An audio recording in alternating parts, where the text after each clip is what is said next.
The Radio Memories Network is brought to you in part by Liberated Syndication, podcast publishing made easy, libsyn.com. That's libsyn.com.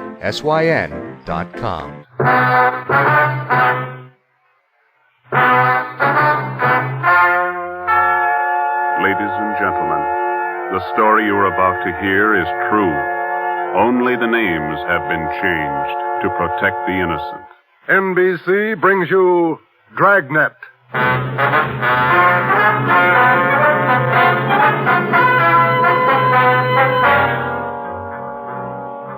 You're a detective sergeant. You're assigned to auto theft detail. In 3 months, more than 250 cars have been broken into. Property mounting well into thousands of dollars has been stolen. 2 youthful members of the gang have been apprehended. The all-important brains of the criminal ring, the leaders, are still at large. Your job, get them. Dragnet, the documented drama of an actual crime, investigated and solved by the men who unrelentingly stand watch on the security of your home, your family, and your life. For the next 30 minutes, in cooperation with the Los Angeles Police Department, you will travel step by step on the side of the law through an actual case from official police files. From beginning to end, from crime to punishment, Dragnet is the story of your police force in action. It was Monday, March 2nd. It was cold in Los Angeles. We were working the night shift out of auto theft. My partner's Ben Romero. The boss is Ed Backstrand, chief of detectives. My name's Friday. I was on the way back from the interrogation room, and it was 10:58 p.m. when I got to room 26, chief of detectives' office. Real tough kids, aren't they? Yeah, they won't admit a thing. Now, sit down. Thanks. When'd you pick him up? About 8:30 tonight in the parking lot behind the Star Theater out on Sunset. He was lifting the radio out of a 48 convertible. He's had lots of experience. The report says you picked up a 19-year-old girl with him. She was waiting for the guy in a parked car across the street from the theater. Car was full of loot. The first real break we've had on those auto burglaries in 3 months, and it's no good to us. Well, neither one of them will talk. They won't even admit they know each other. You run makes on them? Just did. We've been questioning the boy for an hour, getting nowhere. What's his name again? Freeman, Stanley Freeman. Ah, yeah. Age 20. Address? Butte, Montana. Down here for a vacation. He doesn't lie very well, Ed. He's never been to Butte, Montana in his life. Knows less about the town than I do. Well, get to him. Right, Ed. Where'd you put the girl? We had a policewoman take her to our office. We can talk to her when we finish with the boy. Now, what's her story? Hasn't any. She won't even open her mouth. 19 years old, probably needs a good spanking. Now get him to talk. Right.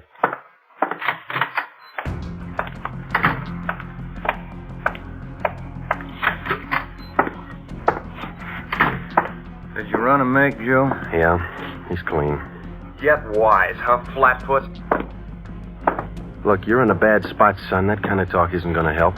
Says you. We caught you red-handed trying to steal a radio that didn't belong to you from a car it didn't belong to you. Is that right? That's enough to send you to San Quentin, boy. You better give us the story. Shut up. We got all the evidence we need for him. Maybe you don't realize how serious this is.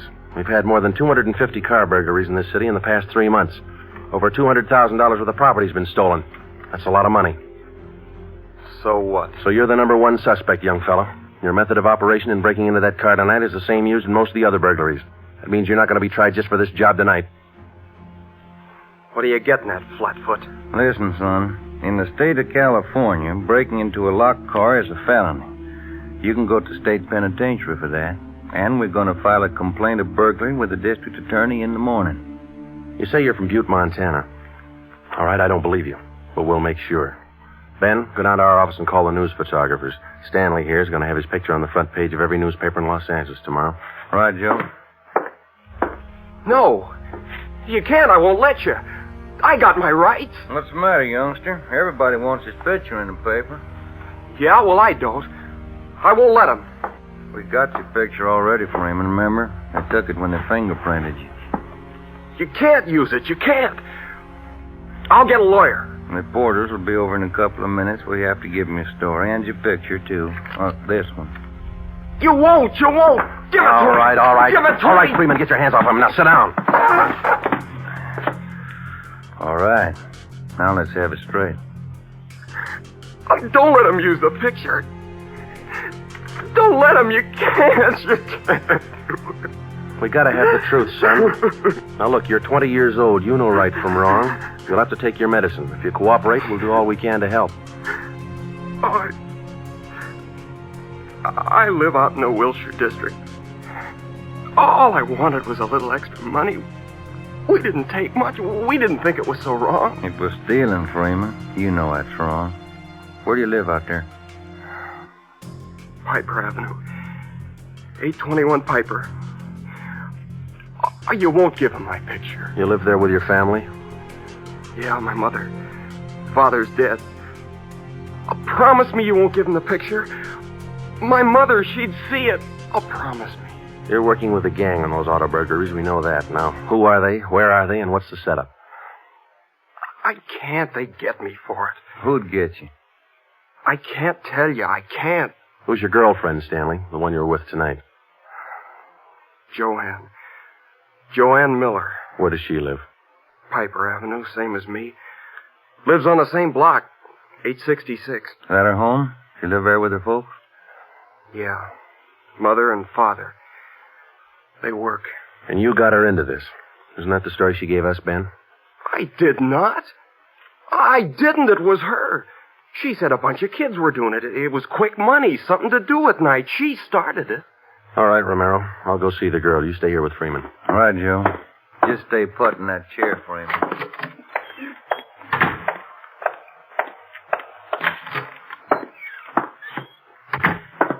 Hi, Marge. Hello, Joe. You and Romero handling this case? Yeah. I'd like to talk to the girl a few minutes. Marge, will you stand by? Right, I'll sit over here. Thanks.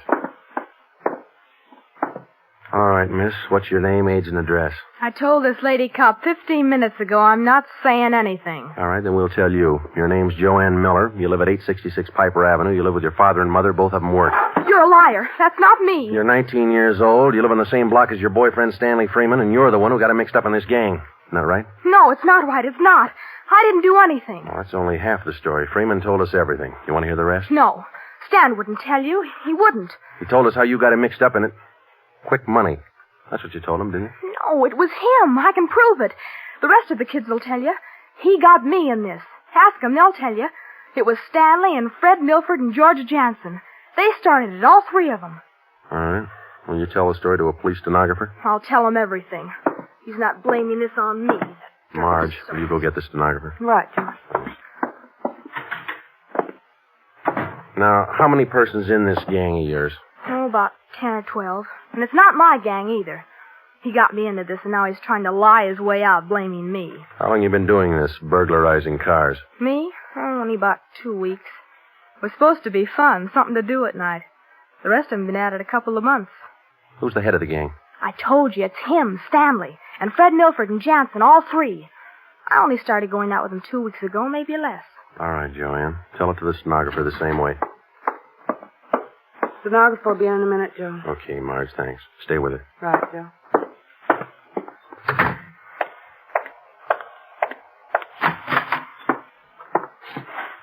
Just about a closed case, Ben. Girl gave us a full confession. She didn't. Oh, you're not tricking me again. She didn't. She told us you're one of the leaders of the gang, Stanley. Said you got her into all this. The other two are George Jansen and Fred Milford. About a dozen kids in the gang, all of them about your age. Isn't that right? She's lying, can't you tell? She's lying. She got me into the gang. Well, she did. She's Milford's girlfriend. Ask her. Oh, she can't lie out of that one. She got me into it. I can prove it. Who's the real leader of the gang? Milford. He started it. He organized the whole thing. He collects the stuff we get, and he delivers it. Jansen helps him do it. What do you mean he delivers the stuff? Where does he deliver it? Somewhere in Dogtown, I think. Down around South Main, near the railroad yards. Who's it delivered to? Well, I don't know exactly. I heard Jansen mention the name once. Myra, he said. It's supposed to be a big secret. Myra, that's all I remember. Where does Jansen and Milford live? Well, Jansen rooms down on East Flower. 1042, I think. It's a rooming house. And Milford lives 2 blocks over from me on Quincy. 234 Quincy. He lives with his grandmother. Got that, Ben? Right. All right, let's pick up Milford and Jansen. It was 10 minutes past 1 when Ben and I returned to headquarters with George Jansen and Fred Milford in our custody. In Jansen's room at 1042 East Flower Street, we found 2 fur coats, a box full of new car accessories, an S&W 38 revolver, and a .45 automatic. When we picked up Fred Milford at his home, we discovered 5 deluxe car radios hidden in the garage, plus a valuable assortment of cameras, cigarette lighters, and clothing. Both Jansen and Milford refused to talk, but when we got them to headquarters and showed them the signed statements of Stanley Freeman and the girl, Joanne Miller, they broke. Milford, where else did you and your gang operate besides the Wilshire district? No place, only out there, that's all. Same type of car burglaries have been committed all over the city. You telling us your gang didn't have a hand in them? It's the truth. Our territory was Wilshire district. We didn't go outside. You mean some other gang's responsible? I don't know. All I know is we didn't have any part of them. Is there another gang, Milford? Maybe, I don't know. You find out. It's none of my business. It is your business, Milford. You admit you and your gang committed 55 jobs in the past 3.5 months. That leaves about 200 jobs to be accounted for. That's right. You figure it out. We have figured it out. I think you and your gang of young thieves pulled every one of those 250 jobs. There isn't any other gang. That's the story the district attorney's going to get. You're crazy. There is. I know there is. Then give us the information and save yourself a lot of trouble. Well, we're not the only ones. That's all I know. Milford, do you know how many years you get for auto burglary? I told you, we're not the only ones. There must be a couple of others besides us. Vince Mahoney, he's got a gang. Where does Mahoney operate? West Hollywood and Beverly. Where's he live? I don't know. Honest, I only met him a couple of times. Where'd you meet him? I don't remember. Where'd you meet him, Milford? Delivery. I met him down at the delivery place a couple of nights. When you delivered the property you stole from cars, is that right? Yeah. Where was that? Down by the railroad yards. Where? Chavez Street. It's a little alley off East Main. Who'd you deliver the stuff to? I told you her name's Myra. That's all I know. We meet her and some guy on Tuesday nights. We give them the stuff and they pay us off. Mahoney delivers the same night I do. Do you meet her every Tuesday night? Yeah. You're going to meet her this Tuesday, tomorrow night? I don't know. I guess so. Same place? Yeah. Are you the only one she deals with? Sometimes Joanne, me or Joanne. I know what you're thinking. You want to use me to trap Myra. Well, what's it worth? You know better than that. How about it, Milford? Oh, what else can I do? Give me another cigarette.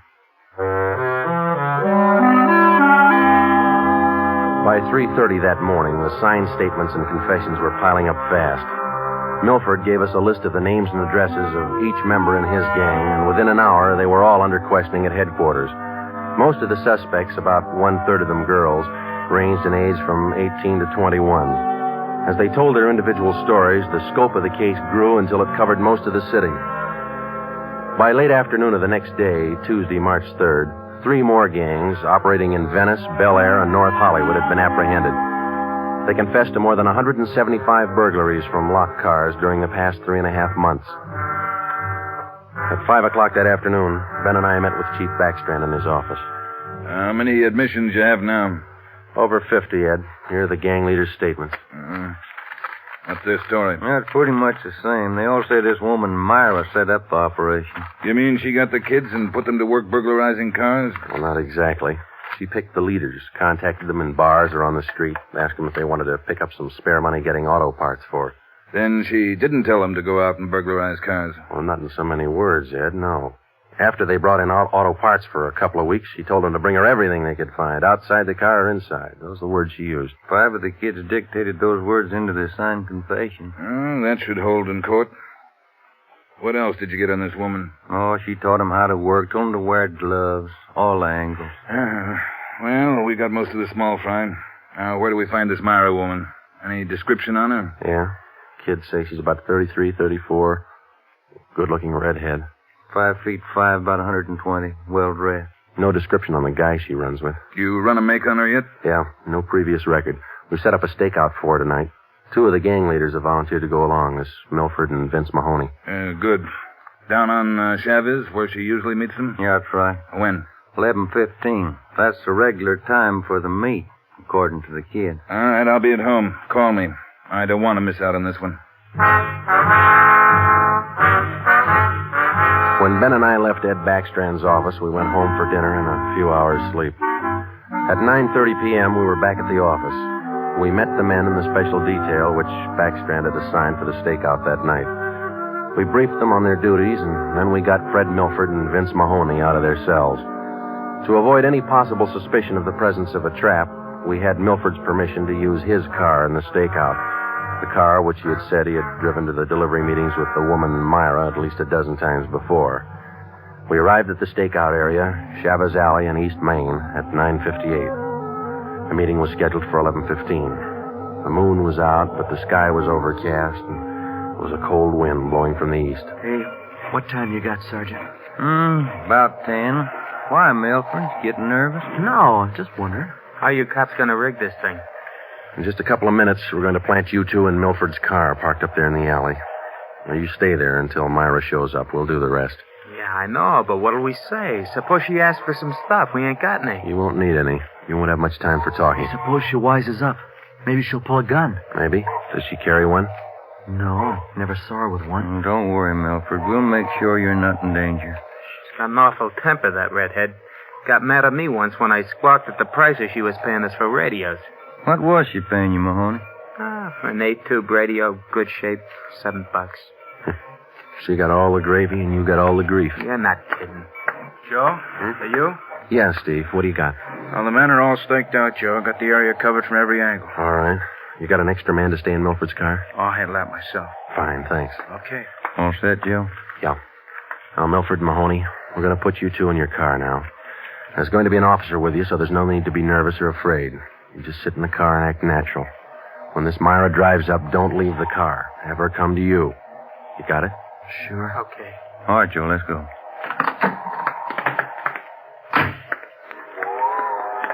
Sure is cold out. I don't even have a heater in my car. You stole enough of them. Okay, Steve, here they are. All right, boys. Milford, get in first behind the wheel. Okay. Mahoney in the middle. I'll sit in the back. We'll be parked in that garage across the street, Steve. Got a perfect view of the alley. Okay, Ben. Check with you later. All right. Mean night, Joe. Yeah, come on.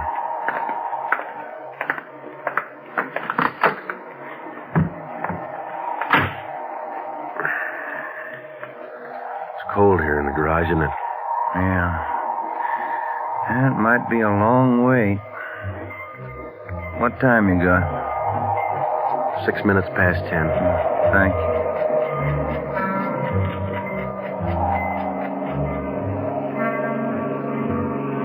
Hey, Joe. What is it? It's nothing. Thought that passing car was turning in the alley. Relax. It's early. Lonely place. Dark.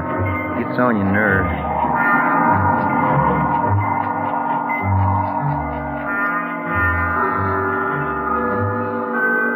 That's it, Ben. 11:30. Nothing yet.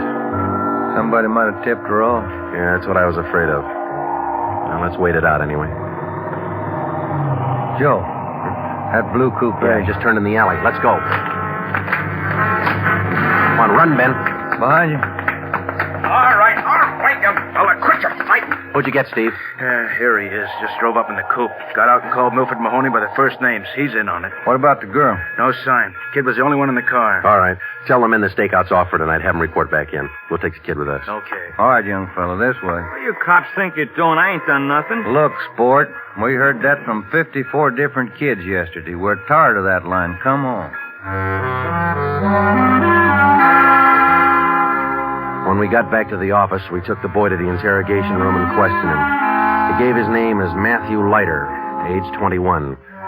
He wouldn't break until Vince Mahoney definitely identified him as a member of his car burglary gang and a special favorite of the red-headed woman they called Myra.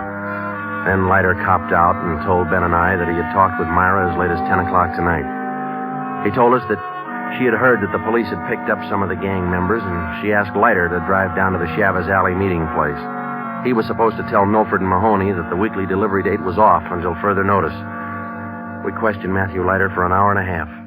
You told us a little while ago that you talked with this woman, Myra, late tonight. Yeah. Where'd you talk to her? At her home? Her home? Don't be stupid. Nobody knows where she lives. I met her at a bar. Which bar? Julia's, out of Santa Monica. How did she contact you? Called me at home. She's not such a bad dame. She treats you right. Sure, that's why you're in jail. Did you ever call her on the phone? I don't know her number. None of the kids do. She's smart. She taught me all I know about the racket. You'll have a rough time getting her. Maybe, but we'll get her. Ben and I left the office at 2 a.m. and went home to bed. We reported in at 8 that morning to head Backstrand. The three of us went down the street to Koken's restaurant for a cup of coffee. Nobody was in a good mood. We had most or all the small fry in the citywide burglary ring, but it seemed we were still a long way from cracking the inner circle. The latter kid said that none of them knows where she lives, what her phone number is, nothing. Pass the sugar, I think we still have a few angles to study on that score. Right now, I've got some more bad news for you. What's that? You been through your mail this morning? No, not yet. We haven't had a chance. I saw the overnight reports. There were 32 car burglaries last night. 32. All the way from Wilmington to North Hollywood. How you figure it? I can't. This girl Myra must have an army of kids working for her. How much did they get, Ed? Any idea? Rough estimate about $3,000. Usual stuff people are foolish enough to leave in their cars. Watches, cameras, furs, expensive clothes. M.O.'s the same? Like the others. If the car happens to have a rigid handle lock, they slip a piece of pipe over the handle for a lever and break it. If that doesn't work, they pry open the wing window. Some of the windows were smashed out. Sounds like you're in an awful hurry, Joe. Yeah, maybe this Myra wants a few big nights before she peddles the stuff and gets out. If we're going to get her, we can't waste time. Any suspects picked up last night, Skipper? None. Well, where did they hit most of the cars? Outside the Pan Pacific. The parking lot. Hockey game going on. Must have been 4,000 cars for them to pick over. They picked the best. As usual. Well, you better get on it. There's one way to handle it. What's that? She works fast. You work a little faster. We got back to the office and we went over the reports one by one. Then we called the young gang members to the interrogation room and questioned them separately and re-questioned them. We got nowhere. Many of them had met Myra on the street, in a bar, but not one of them had any idea where she lived. At least that's what they told us.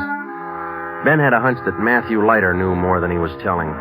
We had him brought to the interrogation room, and all that afternoon until 10 o'clock that night, with interruptions for his meal periods, we talked with Leiter. He would admit nothing more than what he'd already told us. Yeah, it's got me beat, Joe. Yeah. Now let's check with Ed. Good morning, Joe. Ben? Hi, Mike. Skipper in? Just went down the hall for a minute. Be right back. Hold it a minute, will you? Yeah. Chief of Detectives always handing. Yeah. For you, Joe. Oh, thanks. Hello? Yeah. He does? We'll be right over. That was Sergeant Hopkins over at the jail. Oh, yeah? Matthew Leiter's got something to tell us. Says it's important.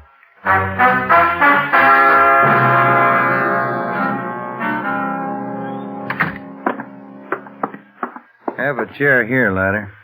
Yeah, thanks. All right. You wanted to see us. I'm getting even with that dame Myra. I'm squaring with you. Yeah? She told me if I was picked up, she'd have me out in a couple of hours. She promised me a lawyer if anything happened. Said she'd get me bail. All right. Where can we find her? I don't know if she's there now, but you can find out at Francisco Motors. Big used car lot. Garage, too. It's out on Melrose past La Cienega. What's the tie-up? That's where she fenced most of the stuff we stole. Some old guy she buddies with runs the place. Big shop in the back. Store a lot of hot stuff there. Barney. Yes, Sergeant? We're through with him. Take him back. We checked with Chief Backstrand, and then we drove out to the Francisco Motor Company. We located it on the corner of Melrose and Geneva Avenue. It was a big layout. It consisted of a large used car lot sign bannering the slogan, Deluxe Auto Accessories, lowest prices in town. Along the back end of the lot, there was a large L-shaped garage. We found the man in charge, and he gave his name as Paul Hackett, the owner of the car lot. In the garage, we found the entrance to a large back storeroom. It was loaded with thousands of dollars worth of auto radios, spotlights, cratefuls of assorted car accessories. Special closets built into the walls of the garage contain racks of fur coats, suits, dresses. Below that, smaller boxes containing watches and cameras, all wrapped in tissue paper. You can save all of us a lot of time and trouble by talking to us now, Mr. Hackett. Where is Myra? I don't know who you're talking about. I don't know what you're talking about. Can you explain what we just found in your garage? I didn't know it was there. I didn't know it was stolen. Well, which is it, Mr. Hackett? Make up your mind. I bought it, but I didn't know it was stolen. You can't prove I did know. I think we can prove it, Mr. Hackett. Some of those stolen car radios stored back there, the serial numbers are filed off, and this workbench here is full of filings. I didn't know. You'll have to do better than that. How does Myra figure in? I don't know. I don't know what you're talking about. It's all right with us, Hackett. We found the stuff and we got you. If we don't find Myra, you'll be doing time for 2 people. Stand still. You can't. You can't do this to me. I don't know anything about it. Come on, Hackett. We're taking you in.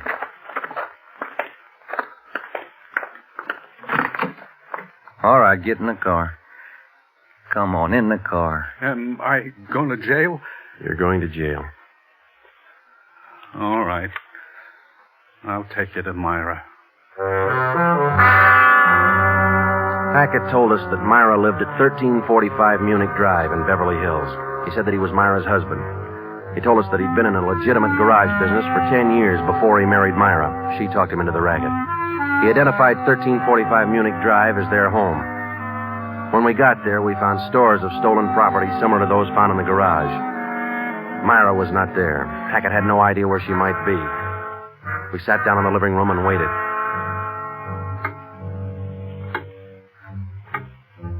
One hour, 2 hours, 3 hours. After 5 hours of waiting, the monotony started to wear on everybody's nerves, especially Hackett's. And the whole thing, it was her idea. I should have known, all hers. She did this to me. I won't take it alone. Where is she? You tell us, Hackett. Told you, I don't know. She couldn't have gone. She didn't know. I'm not going to take this alone. Quiet down. That you, Paul? Thought I heard you talking to some. Who's he? The police, Myra. The police. Your smart kids told them the whole story. What are you talking about, my smart kids? What are these cops doing here in the that's enough. Get your dirty hands off me. Get away. Kids are right, Joe. She got a Get away. temper. Who do you think you're... There, that ought to hold you for a while. All right, come on, you two. Let's go. All right, copper. You win. Stupid husbands. How many times did I tell you? Don't trust those kids. Don't store the stuff in the garage. Don't open it for anybody. Get a lawyer. No, you knew better. Dumb jerk. The idea of having those cops camping in the living room waiting for me. Why didn't you warn me? I'm going to divorce you. That's what I'm going to do. I'll stick you for plenty. Jerk. All right, inside you two.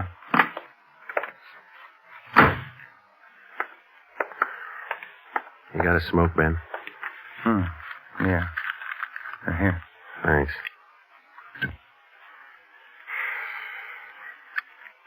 I was just thinking. What? Those kids were right. She's a pretty nice-looking woman. Yeah. Nice face. Beautiful figure. Mm-hmm. Sure talks a lot, though, doesn't she? Yeah. Hey, Joe, remind me to take home some flowers to my wife tonight, will you?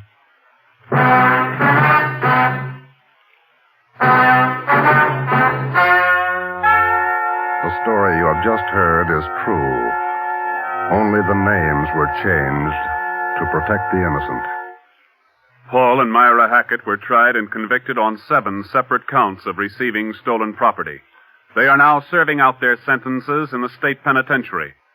Realizing that most of the young persons involved in the case were influenced by the strong personality of Paul and Myra Hackett, a separate investigation was made into the backgrounds and home life of the young offenders.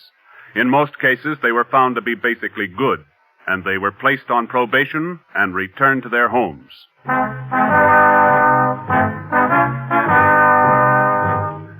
You have just heard the 13th in a new series of authentic cases from official files. Technical advice for Dragnet comes from the office of W.A. Wharton, Acting Chief of Police, Los Angeles Police Department. Tonight's program is dedicated to Detective Harry William Vosper of the Seattle, Washington Police Department, who on the night of July 21st, 1949, gave his life so that yours might be more secure. Dragnet came to you from Los Angeles. And now, an important announcement. Starting this Saturday, September 3rd, Dragnet will be heard at a new time over your NBC station. Consult your local newspaper for the new listening time. And now, speaking in behalf of the producers and the entire cast of Dragnet, we would like to take this opportunity to thank you for your many kind letters of encouragement and approval. Remember, next Saturday for Dragnet, this is NBC, the national broadcasting company.